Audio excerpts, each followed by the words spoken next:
الحمد لله رب العالمين والصلاة والسلام على أشرف الأنبياء والمرسلين وعلى آله وأصحابه أجمعين. اللهم رب اشرح لي صدري ويسر لي أمري واحلل عقدة من لساني يفقهوا قولي ولا حول ولا قوة إلا بالله العلي العظيم. اللهم لا سهل إلا ما جعلته سهلا وأنت تجعل الحزن إن شئت السهلا. ربي يسر ولا تعسر وأتمم بالخير. أما بعد. Okey, terus. Kedudukan Al-Quran dalam kalangan kitab Samawi. Al-Quran merupakan kitab Samawi yang paling akhir diturunkan kepada manusia. Ia merupakan kitab penutup paling panjang, paling menyeluruh dan penghapus kitab Samawi yang diturunkan sebelum daripadanya. Firman Allah Subhanahu wa taala, "Wa anzalna ilaikal kitaba bil haqqi musaddiqan lima bayna yadayhi minal kitabi wa muhaiminan 'alayhi. Fahkum bainahum bima anzalallah, fala tattabi' ahwa'ahum 'amma ja'aka minal haqq. Likullin ja'alna minkum shir'atan wa minhaja. Walau syaa Allah laja'alakum ummatan wahidatan walakin liyabluwakum fima ataakum. Fastabiqul khairat ila Allahi marji'ukum jami'an fayunabbi'ukum bima kuntum fihi takhtalifun." Maksudnya, dan kami turunkan kepadamu wahai Muhammad kitab Al-Quran dengan membawa kebenaran untuk mengesahkan benarnya kitab-kitab suci yang telah diturunkan sebelumnya dan untuk memelihara serta mengawasinya. Maka jalankanlah hukum di antara mereka yang ahli kitab itu dengan apa yang telah diturunkan oleh Allah kepadamu, dan jangan engkau mengikut kehendak hawa nafsu mereka dengan menyeleweng dari apa yang telah datang kepadamu dari kebenaran. Bagi tiap-tiap umat yang ada di antara kamu, kami tetapkan satu syariat dan jalan agama yang wajib diikuti oleh masing-masing. Dan kalau Allah menghendaki, nescaya Ia menjadikan kamu satu umat yang bersatu dalam agama yang satu. Tetapi Ia hendak menguji kamu dalam menjalankan apa yang telah disampaikan kepada kamu. Oleh itu berlumba-lumbalah kamu membuat kebaikan, beriman dan beramal soleh. Kepada Allah jugalah tempat kembali kamu semuanya. Maka Ia akan memberitahu kamu apa yang kamu berselisihan padanya. Okey, terus. Firman Allah Subhanahu wa taala, "Wa ma kana hadzal Qur'an an yuftara min dunillah, walakin tasdiqal ladzi baina yadayhi wa tafsilal kitabi la raiba fihi min rabbil alamin." Maksudnya, dan bukanlah Al-Quran ini sesuatu yang boleh diada-adakan oleh orang lain dari Allah, tetapi Al-Quran itu diturunkan oleh Allah untuk membenarkan kitab-kitab yang diturunkan sebelumnya dan untuk menjelaskan satu persatu hukum-hukum syarak yang diwajibkan atas kamu. Tidak ada sebarang syak dan ragu-ragu pada Al-Quran itu tentang datangnya dari Allah, Tuhan yang mencipta dan mentadbirkan sekalian alam. Jadi disebut di sini ada ayat-ayat yang lepas kita tak bahas, tak hurai ataupun tidak mentafsirkannya kerana telah berulang beberapa kali. Di dalam ayat yang kita bacakan tadi, makana hadzal Qur'anu an yuftara. Bukanlah Al-Quran itu sesuatu yang boleh diada-adakan. Maknanya tidak mungkin Al-Quran itu boleh diada-adakan. Apa maksud? Direka, dicipta. Maknanya Al-Quran itu secara pasti, secara jelas datangnya daripada Allah Subhanahu wa taala. Tidak ada sesiapa yang dapat ataupun mampu menulis, membuat seumpama Al-Quran. Ayat-ayat yang lepas yang telah kita pelajari, Allah Subhanahu wa taala sendiri telah membuat cabaran kepada orang kafir, yang mana orang kafir di zaman Nabi SAW mendakwa dan juga menganggap Al-Quran itu ciptaan Muhammad ataupun ditulis oleh Muhammad. Jadi Allah Subhanahu wa taala kata, kalau Muhammad boleh cipta Al-Quran, boleh tulis Al-Quran, boleh buat Al-Quran, kamu pun sama juga mampu, sebab Muhammad manusia, kamu pun manusia. Lalu Allah Subhanahu wa taala menurunkan firman-Nya, "Wa in kuntum fi raibin mimma nazzalna 'ala 'abdina fa'tu bi suratin min mislih." Jika sekiranya kamu ragu terhadap kitab, yakni kitab Al-Quran yang kami turunkan kepada hamba kami. Siapa hamba kami? Nabi Muhammad sallallahu alaihi wasallam. Lalu datangkanlah satu surah seumpama dengan Al-Quran. Maknanya seperti Al-Quran juga. Dalam Al-Quran dia ada berapa surah? 114 surah. Allah Ta'ala minta berapa surah? Satu surah ya? Bukan nak 114 surah. Kalau Muhammad boleh buat 114 surah, boleh tulis sampai 114 surah, 30 juzuk Al-Quran, ada 6,000 ayat lebih, kamu lebih mampu daripada Muhammad. Muhammad buat seorang. Panggillah maknanya teman-teman kamu, orang-orang yang hebat daripada kalangan kamu untuk membuat satu surah seumpama dengan Al-Quran. Jadi cabaran Allah Subhanahu Wa Taala tidak mampu disahut oleh orang-orang yang bukan Islam di zaman itu, sehingga sekarang dan sehingga hari kiamat. Kerana Allah Subhanahu Wa Taala menyebut di dalam ayat yang kita bacakan semalam, inna nahnu nazzalna zikra wa inna lahu lahafizun. Sesungguhnya kamilah yang telah menurunkan kitab Az-Zikra, di situ maknanya Al-Quran. Kamilah yang bertanggungjawab menjaga Al-Quran itu sehingga hari kiamat. Walakin tasdiqal ladzi baina yadayhi. Selain ianya datang daripada Allah Ta'ala, tidak boleh diselewengkan, dicipta ataupun ditulis oleh manusia. Sifat Al-Quran itu juga membenarkan kitab-kitab yang terdahulu. Apakah yang dimaksudkan kitab-kitab yang terdahulu? Kitab-kitab samawi seperti Taurat, Injil dan Zabur. Wa tafsilal kitab la raiba fih. Kitab Al-Quran itu menerangkan tentang hukum-hukum yang ada di dalam kitab. Maknanya hukum hakam, halal, haram, boleh, tak boleh, semua secara jelas. Hukum dalam Al-Quran itu terang. Sama ada hukum yang berkaitan dengan haram, terang haram. Bila sebut haram ni, dia ada haram yang bersifat qat'i. Sebagaimana yang Allah Ta'ala sebut di dalam surah Al-Ma'idah, hurrimat alaikumul maitatu waddamu walahmul khinzir wa ma uhilla li ghairillahi bih. Diharamkan kepada kamu, Allah Ta'ala sebut diharamkan secara terang, bangkai, darah, daging babi dan seseekor binatang ataupun sesuatu binatang yang disembelih dengan tidak menyebut nama Allah. Apa maksud tidak menyebut nama Allah? Mereka sebut dengan nama berhala-berhala mereka, Tuhan-Tuhan mereka. Inilah keadaan ataupun cara kaedah orang kafir di zaman Nabi, yakni zaman jahiliah. Mereka sembelih binatang, sembelih juga. Mereka baca Bismillati wal Uzza, dengan nama Tuhan berhala, yakni Lata dan Uzza. Sebab itu kalau kita belajar dalam fiqh, sembelihan yang boleh dimakan adalah sembelihan syar'i, sembelihan yang berdasarkan kepada hukum syarak. Maksudnya di sana selain daripada sembelihan syarak, orang yang bukan Islam juga, mereka juga bila nak mematikan binatang, mereka sembelih dengan cara agama mereka, dengan cara apa yang dianjurkan di dalam agama mereka. Maka tak boleh makan, walaupun sembelih juga. Bukan kita kata binatang yang tak boleh makan ni, kita kepok tekuk ke, kita bunuh dia dengan melakukan sesuatu tindakan yang menyebabkan dia mati tanpa disembelih sahaja yang dianggap tak boleh makan. Sebenarnya sembelih pun tak boleh makan juga kalau tidak sembelih berdasarkan kepada sembelihan syarak.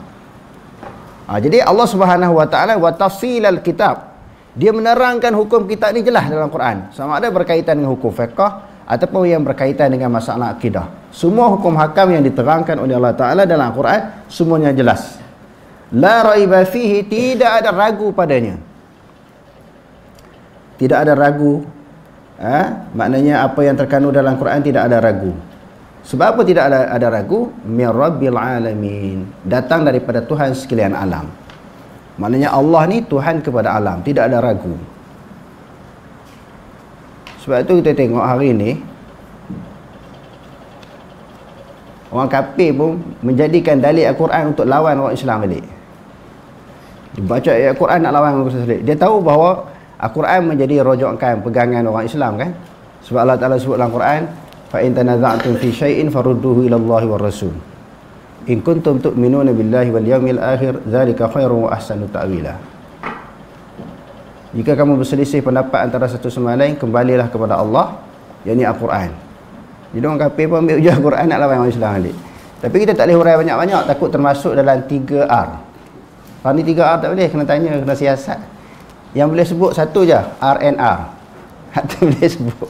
Hal lain tak boleh sebut, nanti kena siasat. Maknanya dia mahu tahu orang Islam tu pegang kuat Quran ni. Dia nak lawan orang Islam balik, guna Quran baca tak habis, lepas tu hurai dengan tafsiran yang salah. Jaga tuan-tuan. Bukan semua orang baca Quran ni boleh betul semua. Walaupun kita kata dalil-dalil yang betul Quran hadis memang betul, sebab Allah Ta'ala pun menganjurkan kembali kepada Quran hadis. Nabi kata, aku tinggalkan kepada kamu 2 arahan 2 perintah, kamu tak akan sesat selama-lamanya. Jadi memang betul. Tetapi kalau kadang-kadang orang ambil ayat Quran itu untuk menyesatkan, menyeleweng, menghuraikan makna-makna yang salah tanpa merujuk kepada mana-mana tafsiran para ulama. Sebab itu ada dalam kitab menyebut man fassara al-Quran bi ra'yihi fayatabawwa maq'adahu minan nar. Orang siapa mentafsirkan Quran ikut logik akal, ikut kesesuaian akal dia, hendaklah dia menempatkan diri dia dalam neraka. Ambil Quran juga tidak sepatutnya baca Quran ni sudah betul-betul semua. Tak semestinya semua orang baca Quran berdalilkan kepada Quran tadi semuanya betul. Kalimatul haq wa iradihi wa kalimatul haq, kalimah yang benar, wa arada bihil batil, ataupun wa yuradu bihil batil, kalimah yang benar tetapi dikehendaki kalimah yang benar itu akan kebatilan. Maksudnya apa? Ayat Quran itu benar tetapi penggunaan ayat Quran itu tidak sesuai kepada tempatnya. Sebagaimana orang-orang golongan Khawarij, dia guna ayat Quran juga. Diguna ayat-ayat Quran untuk mempertahankan perjuangan mereka yang salah, pemikiran mereka yang salah, pendapat mereka yang salah untuk berlawan dengan musuh. Jadi orang bila sebut baca Quran dah betul-betul lah, sebab Allah Ta'ala suruh kembali kepada Quran hadis. Nabi pun kata manusia tidak akan sesat apabila berpegang teguh kepada keduanya. Jadi tuan-tuan, kesimpulannya, kita nak faham Quran ni kita kena belajar tafsir. Jangan kita kadang-kadang terpedaya, terpengaruh dengan sikit orang baca Quran terus kita pegang, kita terima apa yang disampaikan oleh mereka. Okey, terus Al-Quran merupakan risalah yang terakhir. Allah Subhanahu Wa Taala telah menjaminnya daripada berlaku sebarang penyelewengan firman-Nya. Inna nahnu nazzalna dzikra wa inna lahu lahafizun. Maksudnya, sesungguhnya kamilah yang menurunkan Al-Quran dan kamilah yang memelihara dan menjaganya. Allah Subhanahu Wa Taala tidak menerima agama daripada seseorang selain daripada yang terdapat dalam Al-Quran Al-Karim sahaja. Firman Allah Subhanahu Wa Taala, "Wa man yabtaghi ghayra al-islam dinan, falan yuqbala minhu wa huwa fil akhirati minal khasirin." Maksudnya, dan sesiapa yang mencari agama selain agama Islam, maka tidak akan diterima daripadanya, dan ia pada hari kiamat, hari akhirat kelak dari orang-orang yang rugi. Jadi dalam ayat ni Allah Ta'ala kata, barang siapa yang mencari ataupun memilih selain daripada agama Islam. Selain daripada agama Islam ni apa-apa? Tuan-tuan boleh sebut lah. Selain daripada agama Islam ni banyak lah kan. Pilih lain daripada agama Islam. Kalau nak pegang ayat Quran, ada individu tertentu ni, ayat ni pun dia kena ambil juga.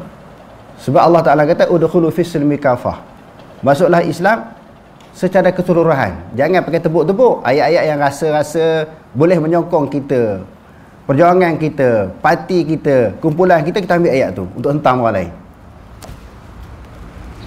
Orang Islam tak boleh buat macam tu. Jadi kau nak baca ayat mana-mana ayat Quran, ayat ni pun kena baca, ayat ni pun kena amalkan. Allah Ta'ala kata barang siapa yang memilih agama selain daripada agama Islam, Allah hanya mengiktiraf agama Islam sahaja. Selain daripada agama Islam, Allah Ta'ala tak iktiraf. Jadi kalau dengan kenyataan yang saya sebut pada malam ini, disiasat berat Sebab Quran sebut inna dina indallahi al-Islam. Tak boleh baca ke ayat tu? Kena haram ayat ni dalam Quran. Tak boleh baca. Salah. Kena buang. Inna dina indallahi al-Islam. Sesungguhnya agama yang diterima oleh Allah Subhanahu wa taala al-Islamu adalah Islam. Khabar bagi inna. Dalam ayat ni pula Allah Taala kata siapa yang pilih. Sebab agama ni boleh pilih. Siapa yang pilih selain daripada agama Islam? Dia pilih agama apa? Manusia pilih agama apa selain daripada agama Islam? Agama Islam ni terang lagi bersuluh. Tak ada kesamaran. Tak ada kesamaran tentang kebenaran agama Islam. Jelas.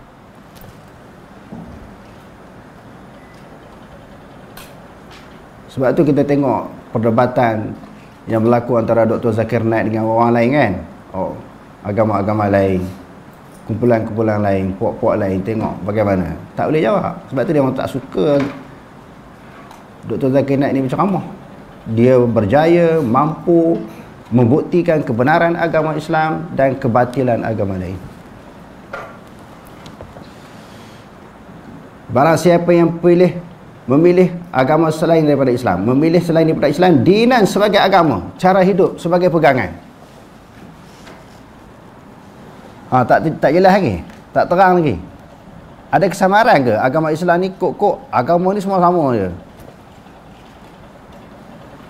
Dulu kan ada orang sebut, ada orang berpegang semua agama ni sama, semua bawa kepada kebaikan, semua agama bawa kepada syurga. Ada orang Islam ada cakap macam tu. Semua agama ni sama, dia kata. Sedangkan banyak ayat Quran mengatakan tak sama sekali-kali. Sebab agama Islam diturunkan oleh Allah Subhanahu wa taala. Bila sesuatu yang disandarkan kepada Allah, sesuatu yang disandarkan kepada Allah, sama ada datang daripada Allah ataupun turun daripada Allah, semuanya benar. Al-haqqu mir rabbik. Kebenaran daripada Tuhan. Agama Islam bukan daripada Tuhan ke? Daripada Tuhan. Bila agama Islam itu daripada Tuhan, fala takunanna minal mumtarin. Janganlah kamu termasuk daripada kalangan orang yang ragu, tak boleh ragu terhadap agama Islam ini. Kebenaran agama Islam tidak boleh diragui. Secara pasti, secara yakin, secara jazam, putus. Apa makna jazam yang kita belajar dalam bab akidah tu? Jazam, putih dah, tak ada keraguan dah. Benar dah tentang agama Islam. Tak boleh kita kata betul ke tak betul. Sama je kot. Agama Islam dengan agama-agama lain semuanya membawa kepada kebaikan. Semuanya ajak orang masuk syurga. Tak boleh. Allah Subhanahu wa taala hanya menyebut Islam.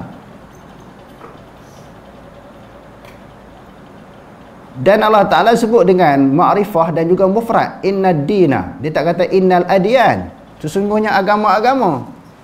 Innal adyana indallah al-islamu. Tak, dia kata innad din. Pertamanya kalau kita belajar bahasa Arab, din disebut din dengan ma'rifah. Lepas tu mufrad. Ma'rifah ni menunjukkan ketentuan, bukan nakirah, umum. Suatu pengkhususan. Lepas tu mufrad. Din bukan adyan. Agama, yakni agama Islam sahaja. Kalau dia ambil juga, memilih juga agama, cara hidup, pegangan, ideologi, pemikiran selain daripada Islam, falan yuqbala minhu. Falan yuqbala minhu. Maka sekali-kali tidak diterima. Tak diterima di sini, dia buat baik pun Allah Ta'ala tak terima. Bukan kata selain daripada orang yang menganut agama selain daripada agama Islam ni tak ada buat baik. Ada buat baik. Bantu anak yatim, orang-orang memerlukan bantuan mangsa gempa bumi, bencana alam, orang-orang yang ditimpa bencana alam, orang bukan Islam juga bantu, tolong. Bukan kata mereka berdiam diri tanpa memberi sumbangan pertolongan, tanpa ada perasaan simpati orang-orang yang ditimpa musibah. Tak. Kadang-kadang dia memang sampai dulu daripada orang Islam. Bahkan jumlah bantuan yang mereka salurkan kadang-kadang lebih banyak daripada orang Islam lagi. Tapi Allah Ta'ala kata falan yuqbala minhu. Allah Ta'ala tak terima walaupun buat baik. Sebab itu syarat sah semayang, puasa, zakat, haji, syarat sah semayang. Orang Islam dulu puasa, zakat, haji, derma, buat kebajikan, semua benda-benda baik berlaku tu. Semua benda-benda baik. Jadi semua tu tak terpakai. Haba'an manthura. Allah Ta'ala sebut dalam Quran, orang yang bukan Islam buat baik ini seperti debu-debu yang berterbangan, tidak ada nilai sedikit pun di sisi Allah Subhanahu wa Ta'ala. Sebab itu hadis yang diriwayatkan oleh Imam Muslim di dalam sahihnya, orang Islam setelah masuk Islam, para sahabat ini setelah mereka masuk Islam, mereka tanya Nabi SAW, bagaimana kedudukan amalan yang baik, perbuatan yang baik yang kami lakukan di zaman jahiliah dulu, dikira pahala ataupun tidak? Jadi Rasulullah jawab, aslamta ala ma aslafta minal khair. Kamu masuk Islam pun hasil daripada kebaikan yang kamu buat dulu. Tapi kalau dulu sehingga sekarang ni kamu tak masuk Islam, pahala tak dapat. Sekarang ni kamu dah masuk Islam, hasil daripada kebaikan dulu. Sekarang ni baru kira. Setelah kamu mengucap 2 kali kalimah syahadah, kamu masuk Islam, kebajikan kamu yang kamu laksanakan baru dinilai sebagai pahala. Kalau tidak, tak kira pahala. Buatlah baik macam mana pun. Bukan sahaja Allah Ta'ala tak terima kebajikan-kebajikan, kebaikan-kebaikan yang dibuat oleh orang bukan Islam. Allah Ta'ala kata, wa huwa fil akhirati minal khasirin. Bahkan di akhirat nanti tergolong daripada kalangan orang yang rugi. Orang yang rugi apa maksud di sini? Golongan manusia yang dihumbankan oleh Allah Ta'ala dalam neraka. Siapa kata? Allah kata dalam neraka, bukan manusia sebut. Di dalam ayat-ayat lain Allah Subhanahu wa Ta'ala berfirman, walaqad uhiya ilaika wa ila alladhina min qablika la in asyrakta la yahbatanna 'amaluka wa la takunanna minal khasirin. Wahai Muhammad, demi sesungguhnya kami telah mewahyukan kepada engkau dan nabi-nabi yang terdahulu daripada engkau, la in asyrakta, sekiranya kamu syirik kepada Allah. Ini ulama tafsir kata di atas jalan fardu takdir. Apa maksud fardu takdir? Andai kata Nabi sekali-kali tidak akan syirik, mana mungkin Nabi nak syirik? Dia pun ajak orang supaya mengesakan Allah, mustahil dia syirik. Andai kata kamu syirik kepada Allah, la yahbatanna amaluka, segala amalan kamu akan terhapus. Wala takunanna minal khasirin, nescaya kamu termasuk daripada kalangan orang yang rugi. Orang yang rugi di sini para ulama kata dihumbankan ke dalam neraka bersama dengan orang-orang kafir. Walaupun buat baik atas dunia, tapi kalau tak beriman, sia-sia kebajikan, kebaikan, amalan yang baik yang dilakukan. Mereka dia kata wa huwa fil akhirati minal khasirin, dan di akhirat nanti bersama dengan orang-orang yang rugi, iaitu orang-orang yang dicampakkan oleh Allah Ta'ala ke dalam neraka. Okey, terus. Menurut Imam Fakhrazi, Al-Quran Al-Karim menasahkan kitab-kitab terdahulu. Menasahkan apa maksud menasahkan? Apa maksud menasahkan? Membatalkan. Dalam Al-Quran sendiri Allah Ta'ala ada sebut kan, ayat batal, nasih, mangsuh. Nasih makna ayat yang datang kemudian, mangsuh yang sebelumnya, yang datang dulu, itu dimangsuhkan. Allah Ta'ala sebut dalam Al-Quran, ma nansakh min ayatin aw nunsiha na'ti bi khairin minha aw misliha alam ta'lam anna Allah ala kulli syai'in qadir. Ma nansakh min ayatin, mana-mana ayat yang kami mangsuhkan ataupun kami lupakan akan dikau wahai Muhammad. Ada ayat Quran Allah Ta'ala batalkan. Contohnya ayat apa? Ayat yang berkaitan dengan orang tua lelaki dan perempuan berzina direjam keduanya. Ayat tu dah dimangsuhkan. Dalam Quran tak ada. Asy-syaikhatu wasy-syaikhu iza zaniya farjumuhuma. Orang perempuan tua yang berzina, lelaki tua yang berzina, hendaklah kamu rejam keduanya. Jadi ayat itu tak ada dalam Quran, diganti dengan ayat di dalam surah An-Nur. az-zaniyatu waz-zani fajlidu kulla wahidin minhuma mi'atal jaldah. Perempuan yang berzina, lelaki yang berzina, hendaklah disebat keduanya 100 sebatan. Jadi ayat Quran pun macam tu, dia ada nasikh mansukh. Kadang-kadang ayat itu dibatalkan, tak ada dalam Quran. Disebut dalam hadis ada, dalam Quran tak ada, ganti ayat lain. Kadang-kadang ayat itu ada, hukum dia dimansukkan, seperti hukum minum arak dan berjudi. Peringkat permulaan Islam, mula-mula orang Islam masuk Islam kan, boleh lagi main judi, boleh lagi minum arak. 3 peringkat yang ayat yang selalu kita baca tu, 3 peringkat pengharaman judi dan arak. Mula-mula boleh minum arak, main judi. Sebab orang baru masuk Islam, iman pun tak kuat lagi. Kalau hari ni masuk Islam, terus tak boleh minum arak, main judi, esok dia keluar balik jadi kafir balik. Jadi Allah Ta'ala tahu. Sebab main judi dan minum arak menjadi sebatian bagi orang-orang jahiliah pada ketika itu. Mereka dah masuk Islam, Allah Ta'ala mendidik mereka peringkat demi peringkat. Wa yas'alunaka 'anil khamri wal maisir qul fihima ismun kabir wa manafi'u lin-nas wa ismuhuma akbaru min naf'ihima. Wahai Muhammad, orang akan tanya kamu tentang hukum arak judi. Katakanlah kesalahan yang keduanya lebih besar daripada manfaat. Tapi masa tu boleh minum lagi. Orang Islam pun minum. Dekat nak semayang pun dia minum lagi. Sehingga bila dia semayang, dia baca Quran salah. Qul ya ayyuhal kafirun a'budu ma ta'budun. Katakanlah wahai orang kafir, aku sembah apa yang kamu sembah.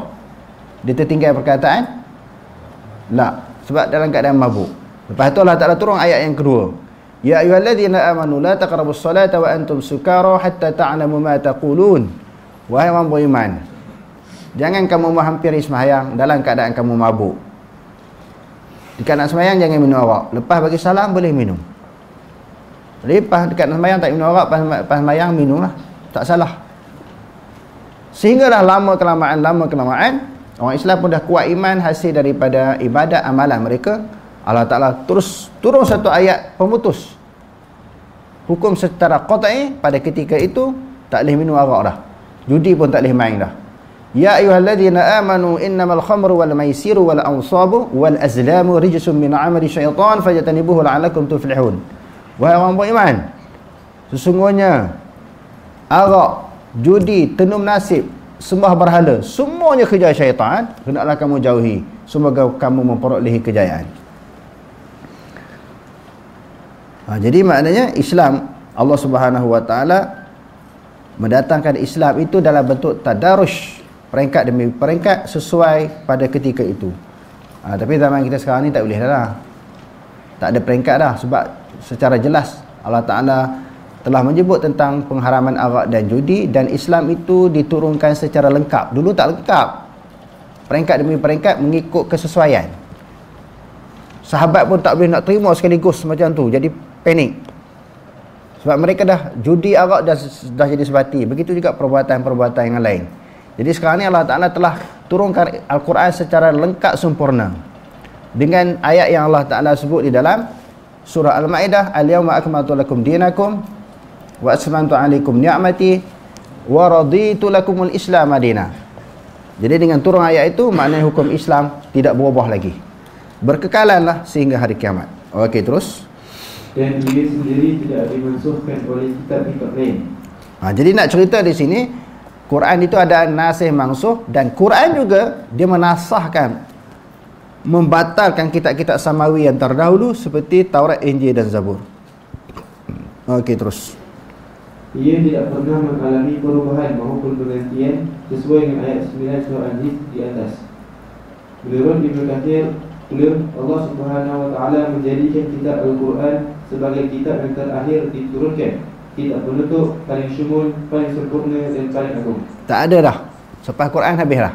Begitu juga tak ada dah mana-mana nabi yang diutuskan oleh Allah Subhanahu Wa Taala selepas kewafatan Nabi Muhammad sallallahu alaihi wasallam. Memang dakwaan tu banyaklah kan. Dakwaan orang individu mengaku jadi nabi ni banyak, rata-rata di Malaysia ada, Indonesia pun ramai, di luar negara ada. Rasul Kahar kan, surah Yasin tu diturunkan kepada dia, dia kata. Bila dia soal siasat ditekan, dia pun tak tahan, tak boleh nak jawab. Dia kata saya letak jawatan sebagai seorang rasul. Sedangkan jawatan rasul dan nabi, Allah Taala kata inna Allah astafa Adam wa Nuha wa ala Ibrahim wa ala Imran ala alamin. Nabi-nabi adalah istafa Allah, telah memilih, melantik oleh Allah. Semua para nabi dan para rasul dilantik oleh Allah. Siapa pun tak boleh bagi cadangan. Nabi Muhammad pun sama. Walaupun Syiah nak Sayyidina Ali, Syiah nak Sayyidina Ali jadi nabi, tidak ada cadangan, tidak ada lantikan daripada mana-mana pihak. Quran menjelaskan pelantikan nabi dan para rasul adalah datang daripada Allah. Bila Allah Ta'ala lantik seseorang tu, kita kena terima sahaja, sami'na wa ta'na, tanpa ada cadangan lain. Aku nak orang lain lah, bukan nak Muhammad, nak Abu Bakar, nak Umar, nak Ali. Tak boleh. Termasuklah Rasul Qaha tu, geng-geng dia lantik ataupun dia lantik diri dia sendiri. Lepas tu dia pula letak jawatan. Sebab apa? Dia ingat, dia faham jawatan Rasul dan Nabi ni lantikkan orang. Jadi kita yang mengaji akidah berdasar pada Quran dan hadis ni adalah lantikkan daripada Allah Subhanahu Wa Taala sendiri. Allah Taala lantik orang yang paling sesuai. Tak adalah orang yang paling sesuai daripada apa yang telah dipilih oleh Allah. Okey, terus. Ia mengumpulkan segala bentuk kesempurnaan yang tidak terdapat dalam kitab-kitab samawi terdahulu. Sifat Quran tu sangat sempurna yang tak wujud di dalam kitab samawi yang terdahulu. Contohnya Taurat, Injil, Zabur sesuai pada masa tu. Bila Nabi mereka dah wafat, generasi mereka pun dah tak ada, datang generasi lain, tak sesuai dah untuk beramal dengan syariat yang terdahulu. Tak sebagaimana Al-Quran yang Allah Subhanahu Wa Taala turunkan kepada Nabi. Nabi dah wafat dah 1400 tahun lebih dah.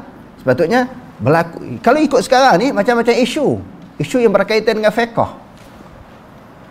Tapi Allah Ta'ala tak utuskan Nabi baru selepas kewafatan Nabi Muhammad, tak turunkan kitab baru, tak ada. Contohnya benda yang tak ada sebut dalam Quran, tak disebut dalam Quran dan hadis. Dan kadang-kadang benda tu tak ada dibahaskan oleh ulama yang empat. Kadang-kadang ada.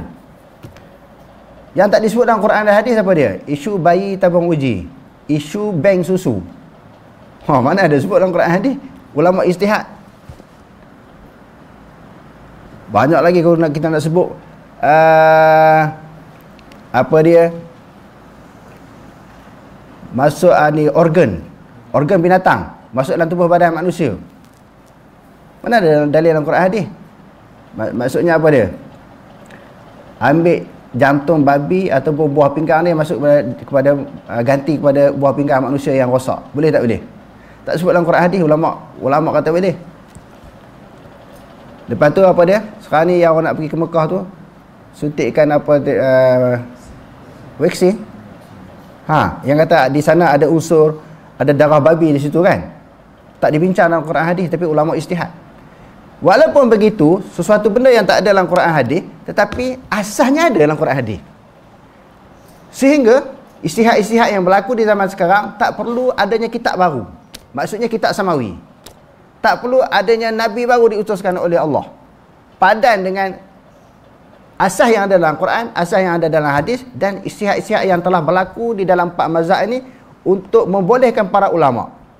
Untuk membolehkan para ulama mengemukakan ijtihad baru tentang masalah isu-isu baru yang timbul. Banyak kalau kita baca tuan-tuan, selain daripada Dr. Yusuf Al-Qardawi, dia tulis kitab Fiqhul Mu'asir tu, Fatawa Mu'asirah, Yusuf Qardawi. Lepas tu Dr. Wahbah Az-Zuhaili, Qadaya al-Fiqhi wal Fikru Mu'asir. Banyak lagi lah kalau saya nak sebut ulama-ulama yang tulis fatwa-fatwa baru.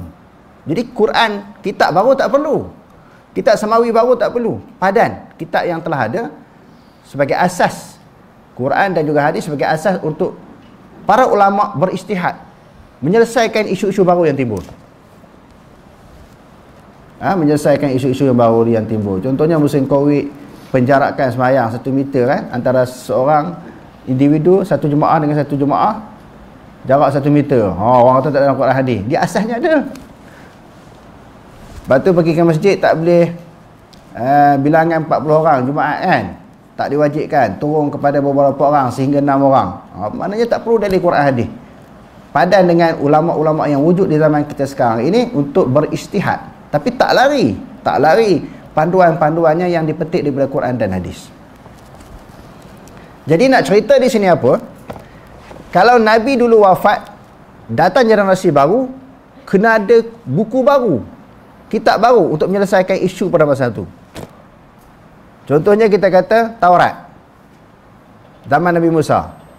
Bila datang Nabi Isa, dia tak beramal dah. Ajaran yang ada Taurat tak boleh pakai dah. Dia kena turun pula kitab Injil. Tapi Quran hebat. Sekarang ni tak perlu kitab, mana-mana kitab samawi diturunkan oleh Allah untuk menyelesaikan isu-isu baru yang berlaku daripada kalangan manusia, khususnya orang Islam. Okey, terus. Bahkan Allah Subhanahu Wa Taala menjadikannya sebagai saksi, pemegang amanah dan menguasai segala kitab samawi yang lain. Quran sebagai saksi yang mengiyakan tasdiqal ladzi baina yadayhi, yang mengiyakan kitab-kitab yang terdahulu. Apa maksud mengiyakan? Mengiktiraf bahawa betul Quran mengiyakan, Quran membenarkan bahawa kitab Taurat, Injil dan Zabur ianya juga adalah kitab Allah yang diturunkan oleh Allah. Okey, terus. Ia terjaga dan dengan jagaan Allah sehingga hari kiamat. Terpelihara sehingga hari kiamat. Sebagaimana yang Allah Ta'ala sebut, inna nahnu nazzalna zikra wa inna lahu lahafizun. Sesungguhnya kami telah menurunkan Al-Quran itu dan kami akan menjaganya sehingga hari kiamat. Wallahu a'lam. Aqulu qawli hadza wa astaghfirullah al-azim li wa lakum. Wassalamu alaikum warahmatullahi taala wabarakatuh.